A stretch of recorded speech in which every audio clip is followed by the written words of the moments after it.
Alright guys, it's Ted. Today we're going to talk about the makings of a 100+ game. And this is actually my very first ever 100+ game on Black Ops. I got a few in Modern Warfare 2. But I really didn't realize before Black Ops came out, the true meaning of like getting together a team, being supportive, being a leader, and getting good, extremely high scoring games. And how much fun your Xbox experience honestly will be when you play the objective and do extremely well. In this game, in this commentary, I'm going to talk about basically what's honestly the most important factors to getting a 100+ game. Because I get asked all the time, every time I finish a 100+ game, everyone in the lobby will be like, Ted, how did you do that well? You know, we only got like 30 kills. How on earth did you get 50? And honestly, the kill streaks are not a big part of it, and I actually chose this gameplay strictly for that. In this gameplay, my highest kill streak used was a sentry gun. I was using UAV to be a team player, and I was trying to get some challenges for the care packs and the sentry guns. And I got a few sentry guns, and they did a bit, but they did nothing like a chopper or dogs or gunships would have done. And at this point in time, I didn't have Blackbird unlocked, so I did not use that because this was very early on. Like I said, it was my first ever 100+ game on Black Ops, so it happened quite quickly. So we'll start from the beginning. The main thing that you need that you have to have, honestly, to get a 100+ game is a 6-man team. You have to have a team together that knows you, that you know them, and they know they need to listen to you. You have to be a good leader, and you have to know exactly what you're doing. You need to know to plant those objectives, or not plant the objectives, whatever makes the game last longer. Having a 6-man team is critical. If you have a 5-man team, 90% of the time it will not work, because that one random that doesn't know what he's doing could plant a bomb or defuse a bomb that you don't want to have happen. That could cut out an entire round. If someone plants a bomb that you want planted, there goes the entire overtime in some situations, which is another 5 minutes of the gameplay that you've just lost, and you've lost consequently kills for. Whenever I play, the first thing I do is hop on my friends list and I invite every single person that has Black Ops and is playing Black Ops at that time that I know, that knows me, that can do well listening to me. We get together, we get inside of a game, we have to make sure that everyone's NAT type is not strict, because it's very difficult to find a game if someone has a strict NAT type. You go over the basics, you have to tell them what you expect of them. If they're new players, you have to tell them what they need to do.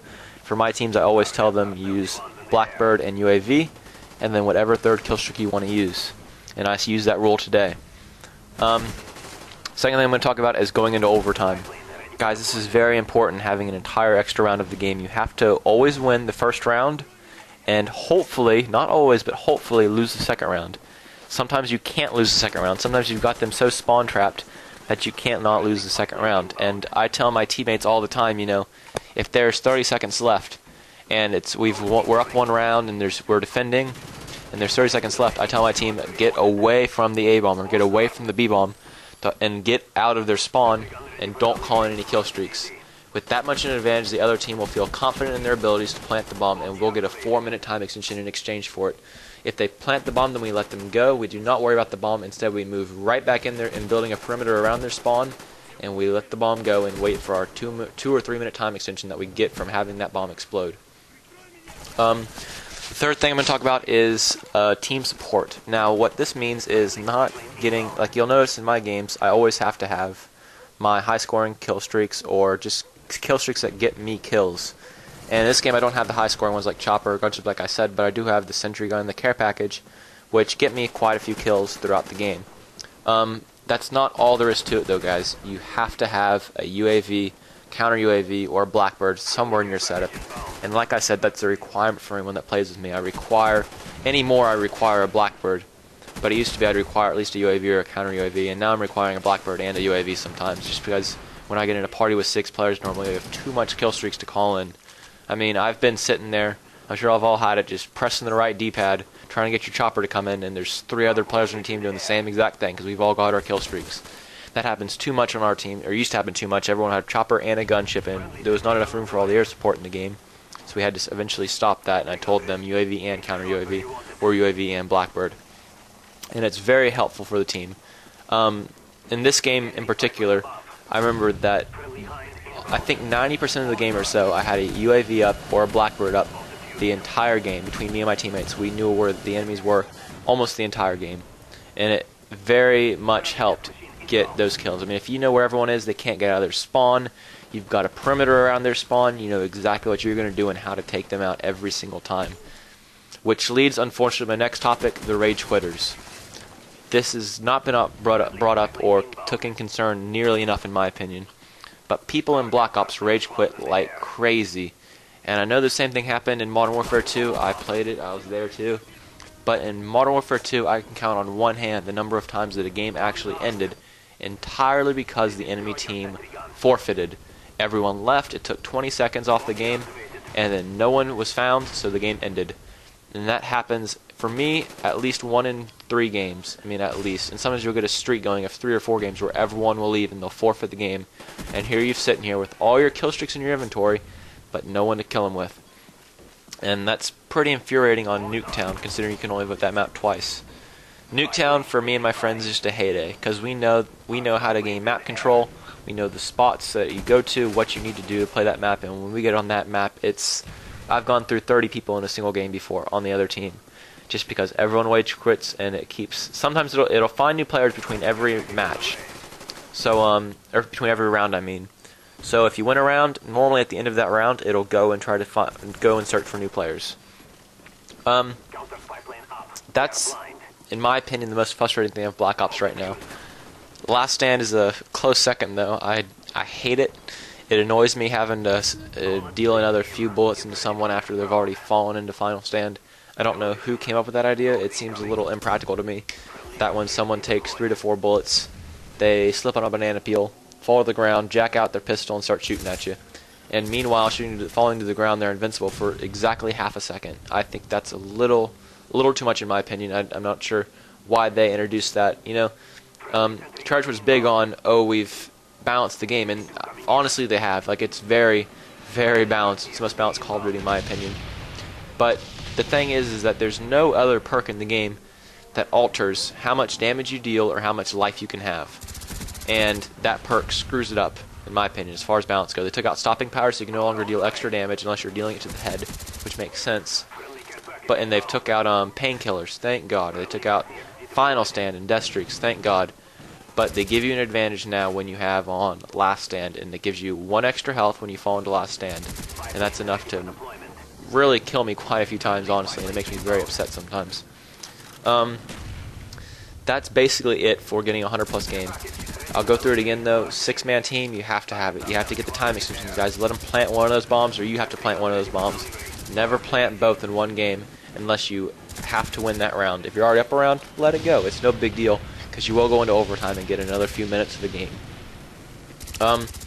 A quick message to y'all, though. I'd appreciate it, and for Black Ops, Treyarch is huge on listening to the community, and they're really doing a great job of it, in my opinion, of taking people's advice and what we give, like, feedback and such to them, and really enacting it into the game. And I appreciate that in comparison to Modern Warfare 2, where Infinity Ward never really seemed to care about what the community thought. They just patched some things here and there, and that was basically it.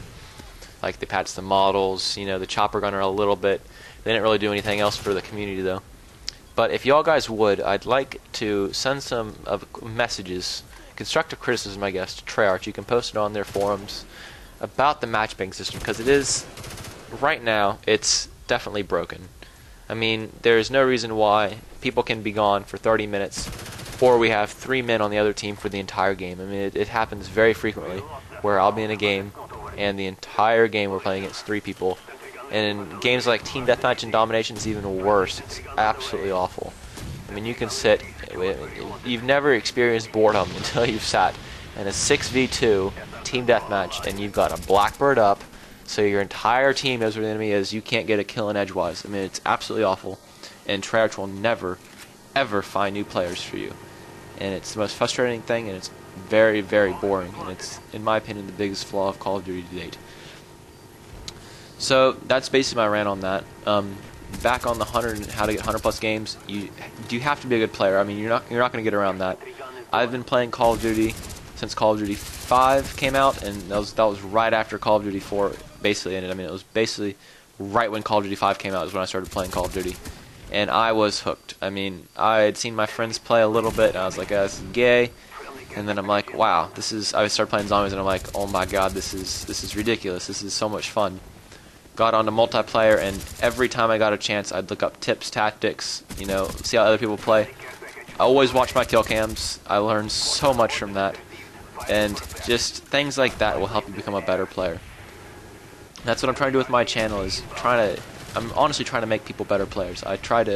My other videos, you'll see I do weapon statistics. I tell you the best circumstances for certain weapons and certain weapon classes. Best weapons, trumps, I call them of the category. I didn't really go into that much, but I'll go into it now since I got a few minutes left of this gameplay. There's always a trump of every Call of Duty game, and I'd say there's a few of them actually in Black Ops because it is very well balanced. But obviously in Call of Duty 4 it was the M16 and the I can't remember the name of the other one. Some submachine gun. I can't remember the name of it though. But the M16 was basically the trump. It was a shotgun up close and a sniper at long range, and that's basically the gist of it. And then in Call of Duty 5, the MP40 was absolutely dominant. I mean, a 64-round magazine, huge power, very low recoil. It was a ridiculous gun, and it was slapped out with Juggernaut and steady aim. You didn't need to aim down your sights to snipe with it, and it was definitely the trump of Call of Duty 5. Model Warfare 2, it was the UMP45 due to the lack of recoil and damage loss over range. Put a silencer on it, makes it even better. Along with the ACR having virtually no recoil. I mean, it had some if you look at the statistics, but it was very, very low in comparison to any other weapon. But then again, most weapons didn't have recoil anyways, so it's really... The weapons in Model Warfare 2 were not balanced whatsoever. In Black Ops, though, the trump of the submachine guns is the AK-74U. It trumps every gun in every manner except for reload time. It loses to two other submachine guns, the Calpris and one other weapon.